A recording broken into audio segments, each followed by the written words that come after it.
ये इतने बड़े मतलब चमड़ा छोड़ने वाले जंतु लोग हैं। मैं बता रहा हूं इन्होंने क्या किया, देखिए 22 जून के पहले कांग्रेस का बीएलओ था मात्र बीएलओ कांग्रेस के 8,586 बिहार में बूथ है 72,000 और इन्होंने बीएलओ 2 जुलाई के बाद इन्होंने बीएलओ को बढ़ा ली है 16,500 बिहार में। ये इस तरह से चमड़ा छोड़ते क्या डिबेट करेंगे। राम राम सभी को, स्वागत है आपका एक और नई वीडियो में। आप देख रहे हैं वाद विवाद लाइव। इस वीडियो में देखिए कैसे अजय आलोक ने सुप्रिया सिनेत उर्फ जलेबी बाई को लाइव डिबेट में दे दिए एक के बाद एक तीखे तानों से। बात में तंज व्यंग्य और पलटवार एकदम जलवा है भाई। क्या राजनीति एक कॉमेडी शो बन चुकी है या फिर असली में ये डिबेट का नया स्टाइल है? देखिए पूरी मस्ती और मसाले के साथ ये मज़ेदार बहस और बताइए आपके हिसाब से किसने मारी बाजी। कमेंट करके बताओ और चैनल को सब्सक्राइब करना ना भूले, वरना अगली बहस आपके घर से लाइव होगी। चलिए वीडियो शुरू करते हैं। और आपको लगता है, आपका तो बड़ा क्लियर स्टैंड है ना सुप्रिया, ये पार्टी का के आधार कार्ड के आधार पर वोटर लिस्ट में नाम जुड़ जाना चाहिए, बहुत क्लियर स्टैंड है ना आपका ये। देखिए कुछ सवाल इस चुनाव में, कुछ सवाल चुनाव आयोग पर खड़े हैं। आज की तारीख में मैं थोड़ा सा स्टेप बैक करके पूछना चाहती हूं कि 6 जनवरी 2025 को समरी रिवीजन करने के बाद चुनाव आयोग ने वोटर लिस्ट जारी कर दी, वोटर आईडी कार्ड इशू कर दिए लोगों को। अब ऐसी कौन सी जरूरत आन पड़ी है कि जब बिहार बाढ़ की चपेट में है तो लोगों से ढूंढ ढूंढ कर कागज ढूंढवाए जा रहे हैं। हम मालूम है तेरे बाप को मत सिखा, चल। ये पहला मेरा सवाल है। और ऐसी कौन सी जरूरत आन पड़ी कि अभी आपने समरी रिवीजन किया था, अब आपको स्पेशल इंटेंसिव रिवीजन की जरूरत पड़ रही है? पहली बात, बार बार उधर से कहा जाता है कि 2003 के बाद बड़े फर्जी लोग आ गए। अगर वहां पर 2003 के बाद फर्जी लोग वोटिंग कर रहे हैं तो संदिग्ध तो फिर वहां की जितनी सरकारें बनी, वहां से जितने लोकसभा एमपी बने, वहां से जितने विधायक बने, सभी संदिग्ध है, क्योंकि आपने तो इस देश के लोकतंत्र को लाकर कटघरे में खड़ा कर दिया है। और एक बात जो किसी को नहीं पच रही वो ये है कि जो 11 दस्तावेजों की सूची है, और उसमें एक बड़ी दिलचस्प बात यह है कि कल कोर्ट में जज साहब को कहना पड़ा कि इन 11 में से हो सकता है मेरे पास भी कुछ ना हो। उन्होंने हेयरिंग के दौरान एक टिप्पणी करते हुए कहा, लेकिन जो 11 दस्तावेजों की सूची है जिसमें आधार कार्ड नहीं है और जिसमें वोटर आईडी नहीं है। अब सवाल इस बात का उठता है कि जिस वोटर आईडी पर मैंने वोट देकर इस सरकार को चुना है, अगर वो वोटर आईडी नहीं है तो मैंने किसको चुना है? पहला सवाल ये। और आधार के बेसिस पर आपका जाति प्रमाण पत्र बन सकता है, आधार के बेसिस पर आपका राशन कार्ड में नाम आ सकता है, लेकिन उस आधार की मान्यता नहीं है। आप किसी लॉजिक को उसके सिर के बल पर थोड़ी खड़ा करके काम कर सकते हो। और इसीलिए आपकी जो भूमिका है, आपकी जो इलॉजिकल एक्शन आप ले रहे हैं, उस पर तो सवाल खड़ा होता ही है। आपकी नियत पर सवाल खड़ा है कि अच्छा हमको सिखा रिया है। अगर ऐसा ही करना था तो आप कुछ महीने पहले कर लेते। और ये जो एक और ये लास्ट बात कह के मैं अंत करती हूं, ये जो एक खबर फैलाई गई कल से व्हाट्सएप के माध्यम से, और आप में से कुछ मीडिया के साथियों ने भी ये खबर चलाई कि सुप्रीम कोर्ट ने स्टे देने से इनकार किया। किस याचिकाकर्ता ने स्टे मांगा था? किसी ने स्टे नहीं मांगा था। ये गलत खबर है। और इसीलिए मैं अपनी बात ये कहकर अंत करती हूं कि सुप्रीम कोर्ट ने कल जो देश के सामने सवाल पूछा चुनाव आयोग से, वही सवाल है कि अभी कौन सी जरूरत आन पड़ी और ये डॉक्यूमेंट आप क्यों नहीं उसमें इंक्लूड कर रहे? उसमें राशन कार्ड है, उसमें वोटर आईडी कार्ड है, उसमें आधार कार्ड है। आधार को लिंक करने के चक्कर में लोगों के पैसे अकाउंट में जब्त हो जाते हैं, लेकिन आधार आपका वो नहीं। आधार के बेसिस पर आपका जाति प्रमाण पत्र बन सकता है, लेकिन आधार के बेसिस पर आप वोट नहीं दे सकते। ये कौन सी बात है? और सबसे बड़ी बात, अगर ये सब संदिग्ध था 2003 से, तो संदिग्ध तो फिर सरकार भी है, सब चुने हुए प्रतिनिधि भी है। ठीक है, ओके। आधार का वोटर कार्ड से जो लिंक करने का प्रोसेस है वो तो अभी भी चल रहा है, लेकिन जब आप कहते हैं कि यही सरकार आधार को वोटर कार्ड से लिंक कर रही थी, अब आधार को मान नहीं रही, यही सवाल आपसे भी पूछा जा सकता है। जब आधार को वोटर कार्ड से लिंक किया जा रहा था आप विरोध कर रहे थे, अब आप कह रहे हैं नहीं आधार के बेस पर आप वोटर कार्ड में, वोटर लिस्ट में नाम डालिए। नो, आपकी इंफॉर्मेशन गलत है। आप उठाकर देखिए 2 महीने पहले, और ये चुनाव आयोग का भी स्टैंड बदला है। चुनाव आयोग ने पहले स्टैंड दिया था कि हम आधार को वोटर आईडी कार्ड से लिंक करेंगे। आप केसी वेणुगोपाल जी, संगठन महासचिव, और हमारे नेता राहुल गांधी जी का उस दिन का ट्वीट देखिएगा। उन दोनों लोगों ने इसका स्वागत किया था और यह भी कहा था देर आए दुरुस्त है, चलिए इससे एटलीस्ट फर्जी जो वोटर जोड़े जा रहे हैं वो नहीं होगा। अब चुनाव आयोग ने अपना स्टैंड फिर चेंज कर लिया है। 3 तरह का रिवीजन होता है मानक जी। एक होता है जो नॉर्मल रिवीजन पूरे साल चलता रहता है, एक समरी रिवीजन जो चुनाव के पहले होता है, जो कि हुआ बिहार में, और एक special intensive revision. Special intensive revision में टाइम लगता है, एक 1.5 साल का समय लगता है। 1 महीने में आप स्पेशल इंटेंसिव रिवीजन कर लीजिएगा। पूरे बिहार को आपने दस्तावेज इकट्ठा करने के लिए लगा दिया है इस बाढ़ के दौरान। करना क्या चाहता है चुनाव आयोग और क्यों इतना दम्भ किस बात का है? सवाल इस पर है, नियत पर सवाल है। ठीक है, अब ये आबादी से ज्यादा आधार कार्ड कैसे बन जाते हैं? और अगर बन गए हैं, मान लिया चलिए फर्जीवाड़ा हुआ है, उसके आधार पर किसी को वोटर लिस्ट में शामिल करना सही है क्या? आपने ये बड़ा दिलचस्प सवाल पूछा, क्योंकि पलटकर मैं ये पूछना चाह रही हूं, हमें कैसे पता कि आबादी से ज्यादा या कम बने? आबादी की गिनती कब हुई? जनगणना कब हुई इस देश में? 2011 के बाद से तो जनगणना ही नहीं हुई है।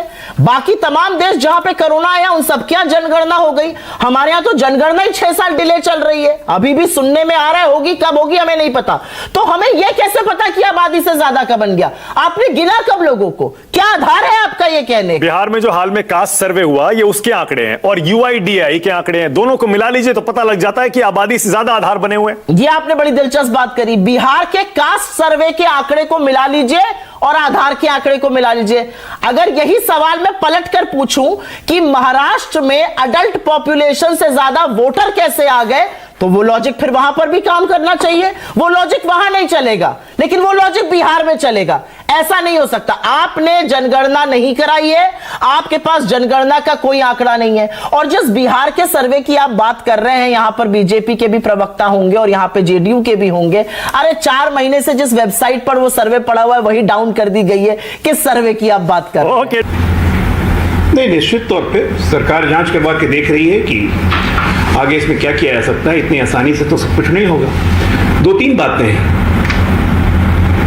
फ्लोर ऑफ द हाउस पे लीडर ऑफ ऑपोजिशन 2021 आधार और वोटर कार्ड को लिंक करने पे अच्छा खासा ज्ञान दिया था। विरोध में सुप्रीम कोर्ट तक गए थे। कोई अभी कह रही है कैसी इंफॉर्मेशन गलत है, अपनी बातों पर पलट जाते हैं।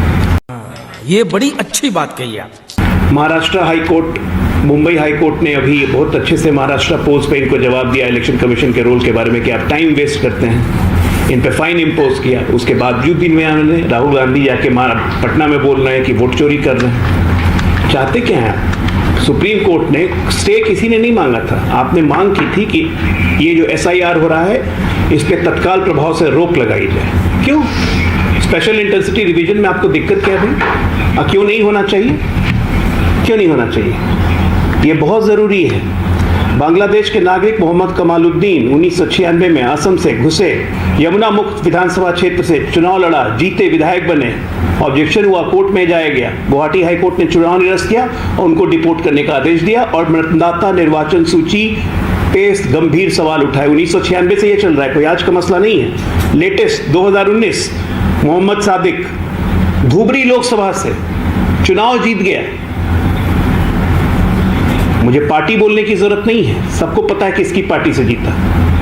और उसके चुनाव को निरस्त किया चुनाव आयोग ने, क्योंकि उसने बांग्लादेश के हाई कोर्ट में ढाका में अपनी नागरिकता का प्रमाण पत्र दिया था। अरे देवा, ये गड़बड़ है बाबा। क्या आप चाहते हैं कि विदेशी नागरिक यहाँ पे विधायक और MP बने? ये आपको मामूली मसला लगता है? पुनर्निरीक्षण क्यों नहीं होना चाहिए भाई? पुनर्निरीक्षण बिल्कुल होना चाहिए। अब है कि नागरिकता, हमारी आर्टिकल 326 संविधान, याद रखिएगा मानक जी, बहुत जरूरी है। खटाखट उसी संविधान में 326 कहता है कि चुनाव आयोग मतदाता लिस्ट में उसी को शामिल करेगा जो भारत का नागरिक हो। मतलब कि वोट देने का अधिकार सिर्फ भारत के नागरिकों को। आधार किसी का भी बन सकता है। आधार कार्ड पे खुद लिखा है ये नागरिकता का प्रमाण पत्र नहीं है। हर चीज संविधान से चलने वाले लोग अब संविधान को भूल जाते हैं अपने कन्वीनियंस के हिसाब से। एक ही करके ना टेक्निकल डिटेल्स में नहीं जाते हैं, क्योंकि सुप्रीम कोर्ट मामला को देख रहा है। सुप्रीम कोर्ट ने साफ साफ कहा कि हम एक संवैधानिक संस्था हैं और दूसरी संवैधानिक संस्था पे हमें कोई इरादा नहीं है कोई आदेश पारित करने का। अजय, थोड़ा बताइए ना फिर आप भी, ये फर्जी आधार कार्ड कैसे बन गए? इतने सारे, अगर आप कह रहे हैं बहुत बन गए, लाखों करोड़ों में बन गए, कैसे बन गए? किसकी वजह से बने? बिल्कुल सरकारी तंत्र की मिली भगत से, नेताओं की मिली भगत से बने, इसमें मानने में गुरेज का है। लेकिन अगर बन गए हैं तो उसका करेक्शन नहीं होना चाहिए। कोई चीज अगर खराब हो गई है तो उसको ठीक नहीं करना चाहिए। प्रो डेवलपमेंट एटीट्यूड नहीं होना चाहिए किसी भी सरकार का। ठीक है, आप ये कहना चाह रहे हैं? देखिए आप अजय बिहार से आते हैं, आप बिहार से आते हैं, आपने बहुत ईमानदारी से ये माना कि आपकी राज्य सरकार की और आपकी केंद्र सरकार की नाकामी है। 20 साल से बिहार में आपकी यानी नीतीश कुमार की सरकार है, 11 साल से यहाँ आपकी सरकार है। राज्य सरकार और केंद्र सरकार मिलकर भी अगर वहां फर्जी कांड नहीं रोक पा रहे, नाकामी है ना। आइडेंटिफिकेशन के लिए अगर आधार कार्ड बन रहा है तो मैं कह रहा हूं कि अप्रोच बहुत कैजुअल होता है। आधार कार्ड नागरिकता का प्रमाण पत्र नहीं है। ये कोई पासपोर्ट बनवाने जाए, यही कोई ST/SC सर्टिफिकेट बनाने जाए, सम्राट चौधरी ने बहुत खुल के बोला कि कोई ST/SC सर्टिफिकेट बना जाए तो उसकी अप्रोच, उसकी चुनाव अधिकार है SIR करवाने का। बोलिए सुप्रिया। ये सरकार इतनी विचित्र सरकार है कि पूरे देश को अपने पैसे के लिए बैंकों की लाइन में लगा देती है। अब पूरे देश को खखोल कर पूछा जाएगा, लाओ भैया कागज दिखाओ तुम भारतीय हो कि नहीं। मोदी जी से जब RTI लगाकर पूछा गया था भारतीय होने का क्या प्रमाण है, तो कह दिया गया था वो भारत में पैदा हुआ है इसलिए वो भारतीय है, वो जन्म से भारतीय है। ऐसे तमाम लोगों से आप कागज दिखाकर पूछ रहे हैं। मैं पूछना चाहती हूं, अगर इतने घुसपैठिए आ गए तो आप लोग झुंझुना बजा रहे थे 20 साल में बिहार में, या 10 साल में 11 साल में सेंटर में रहकर क्या कर रहे थे? क्यों, कैसे इतने घुसपैठिए आ गए? और एक और बात जो कल सुप्रीम कोर्ट ने कही, सुप्रीम कोर्ट ने चुनाव आयोग को 2 टूक कहा, नागरिकता सिद्ध करना या नागरिकता में घुसना आपका काम नहीं है, वो होम मिनिस्ट्री का काम है, उसमें घुसपैठ मत करिए। आपका काम, चुनाव आयोग का असल काम होता है फ्री और फेयर इलेक्शन कराना और ज्यादा से ज्यादा लोगों को लोकतंत्र में वोटिंग के अंदर लाना, वोट डलवाना। आप लगातार लोगों का वोट काटने पर क्यों आमादा? और एक बात और कहती हूं, पटना में आधार कार्ड ERO लेगा, मान रहा है, सीमांचल में आधार कार्ड नहीं मान रहा है, बिहार में ही हो रहा है ये 2, और ये आज सुबह के पेपर की सुर्खी है। ऐसा कैसे है? पटना में माना जा रहा है, सीमांचल में नहीं माना जाएगा। ERO के विवेक पर सब कुछ छोड़ दिया गया है। ERO का मन होगा, आपका चेहरा अच्छा लगेगा तो आपका नाम आएगा वोटर लिस्ट में, अन्यथा नहीं आएगा। ये कौन सी चुनावी प्रक्रिया हो रही है? इतना बड़ा, असल में मानक जी सिंपल बात है, इस देश में सबसे ताकतवर हथियार अगर गरीब, मजदूर, किसान, पिछड़े, दलित, आदिवासी के पास है, वो है वोट की ताकत। और उस वोट की ताकत को छीनने का सबसे बड़ा षड्यंत्र चुनाव आयोग इस सरकार के साथ मिलकर रच रहा है, और इसको कहने में मुझे जरा सा भी संशय नहीं है। ओके, अब एक चीज बताइए, आपने जो कहा ये डिबेट भी बड़ी इंटरेस्टिंग है कि आधार कार्ड से नागरिकता तय नहीं होती। आधार कार्ड जो है पहचान पत्र है और इलेक्शन कमीशन को नागरिकता में नहीं जाना चाहिए, बिल्कुल सही है। लेकिन इलेक्शन कमीशन के पास ये राइट तो है ना, 326 आर्टिकल 326 में साफ साफ लिखा है कि वो वोटर लिस्ट का रिवीजन कर सकता है, जो एलिजिबल है उन्हीं को डाले, जो गलत है उनको निकाले। और वोट कौन कर सकता है सुप्रिया? जो नागरिक है वही, किसी नागरिक ही वोट कर सकता है ना? किसी ने भी चुनाव आयोग से यह सवाल नहीं पूछा आप ये क्यों कर रहे हैं। चुनाव आयोग से टाइमिंग पर सवाल पूछा जाएगा, क्योंकि 6 महीने पहले आपने समरी रिवीजन किया था और उस समरी रिवीजन में आपने 12 लाख वोटर ऐड किए थे, 4 लाख घटाए थे और वोटर ID कार्ड इश्यू हुए थे। तो वो क्या प्रक्रिया थी? और फिर अगर वो प्रक्रिया 6 महीने पहले हुई थी, ये प्रक्रिया आपको क्यों करनी पड़ रही है? और सबसे बड़ी विडंबना इस पूरे डिबेट में मानक जी ये है कि जिस आधार के बेसिस पर वो डॉक्यूमेंट्स बन सकते हैं जो 11 डॉक्यूमेंट्स की श्रेणी में आते हैं, उस आधार को ही नहीं माना जाएगा। बोलिए अजय आलोक। उस वोटर ID कार्ड को ही नहीं माना जाएगा जिसका इस्तेमाल करके ये सरकार, ये भ्रष्टाचारी सरकार बनाई गई थी। सवाल इस बात। बोलिए अजय आलोक, बोलिए। मानक जी अपने कन्वीनियंस के हिसाब से सुप्रीम कोर्ट को पिकअप करना, अपने कन्वीनियंस के हिसाब से संविधान के आर्टिकल्स को पिकअप करना, यह सिर्फ कांग्रेस पार्टी ही कर सकती है और कोई नहीं कर सकता है। आधार कार्ड होगा ना आपके पास, जरा निकालिए आधार कार्ड, उसी पे लिखा हुआ है कि यह नागरिकता का प्रमाण नहीं है, वो आइडेंटिफिकेशन का प्रमाण है। इसलिए आधार कार्ड पे, इस पे फालतू बहस हम लोग ना करें। सुप्रीम कोर्ट अभी क्यों कराया जा रहा है? इसका जवाब है आपके पास। बीच में मत बोलिए, बीच में मैं नहीं बोल रहा था आपके, बीच में नहीं बोल रहा था। इसका जवाब दे। अभी तेलंगाना चुनाव जीती है ना, अभी तेलंगाना चुनाव जीती है ना, 22,50,000 वोट इलेक्शन कमीशन ने तेलंगाना चुनाव के पहले काट दिए। अभी तो क्यों कर रहे हैं SIR? इसीलिए हार गए। इसका जवाब दे सकते हैं? आप तो जीती थी ना वहां, आप ही जीती थी ना वहां तेलंगाना चुनाव में। अरे सवाल का जवाब दीजिए। बिहार में बैठे हुए तेलंगाना की बात करें, सारे ज्ञान आपके सुन रहा था। की बात करो, पश्चिम की बात करो, उत्तर की बात करो, दक्षिण की बात करो। ले ले ले ले ले ले ले कितना कितना भोला बच्चा है ये। बोलिए, जो सच्चाई है वो बोलिए कि बिहार के चुनाव के रिजल्ट आप पहले ही से जान रही हैं। अरे काहे बीच में बोल रही है पटर पटर पटर बिना मतलब में? एक तो तमीज से बात करिए, थोड़ी भाषा की मर्यादा मैं सुन रहा हूँ, शांति साहब भी सुनिए ना। डिबेट पर बैठे अपने घर के ड्राइंग रूम में बैठकर नहीं। अरे आपका असर नहीं हम मालूम है तेरे बाप को मत सिखा, चल। गया है आपका। आपसे बड़ी बदतमीज कोई नहीं है, मैं जानता हूँ। आपसे बड़ी बदतमीज कोई नहीं है, मैं जानता हूँ इसको अच्छी तरह से। सर्टिफिकेट नहीं चाहिए मुझे। अरे आपको सर्टिफिकेट मुझे देने की जरूरत भी नहीं है। करिएगा भी मत देने की। मुझे कोई सर्टिफिकेट देने की जरूरत नहीं। बातें कर रहे, सवाल पूछ रही हूँ, एसआईआर अभी क्यों करा रहे हैं? मुद्दे पे ही बात कर रहे हैं आपके पास सत्तारूढ़ दल के बैठे हुए हैं। एसआईआर इसलिए करवा रहे क्योंकि एसआईआर करवाना चुनाव आयोग के संवैधानिक अधिकार है। आप चुनाव आयोग के यहाँ पे प्रवक्ता हैं या बीजेपी के प्रवक्ता हैं? चुनाव आयोग का संवैधानिक अधिकार है, जब भी एसआईआर करवाना चाहे करवा सकता है, कोई नहीं रोक सकता। संविधान ने उसे ये अधिकार दिया है। डिफेंड कर लीजिए। अरे आपके प्रवक्ता बन जाते हैं आप, तो किसी लायक नहीं है। चुप रहिए ना भाई। चलिए मैं किसी लायक हूं, आप किस लायक हैं?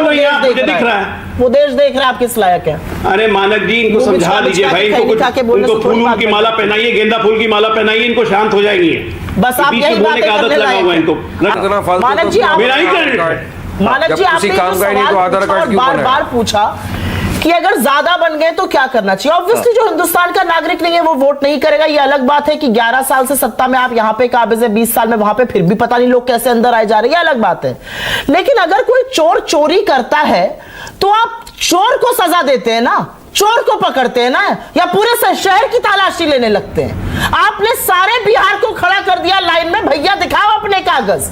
अरे जिसने आधार कार्ड फर्जी बनाया उसके खिलाफ लीजिए एक्शन। अरे कोई लाइन में नहीं खड़ा हुआ है मैडम, आपने सारे बिहार को खड़ा कर दिया। बीएलओ घर घर जाके कर रहे हैं। ये कौन आपने अपने बीएलओ बढ़ा लिए। Okay Ajay 30 second. आपने अपने ये बात पूछनी पड़ेगी। 30 सेकंड। नहीं, ये इतने बड़े मतलब चमड़ा छोड़ने वाले जंतु लोग हैं। मैं बता रहा हूं इन्होंने क्या किया। देखिए 22 जून के पहले कांग्रेस का बीएलओ था मात्र बीएलओ कांग्रेस के 8,586 थे। बिहार में बूथ हैं 72,000 और इन्होंने बीएलओ अब 2 जुलाई के बाद इन्होंने बीएलओ के बढ़ा लिए 16,500 सिर्फ बिहार में। ये इस तरह से चमड़ा छोड़ते क्या डिबेट करेंगे? बहन डर गई, बहन डर गई, बहन।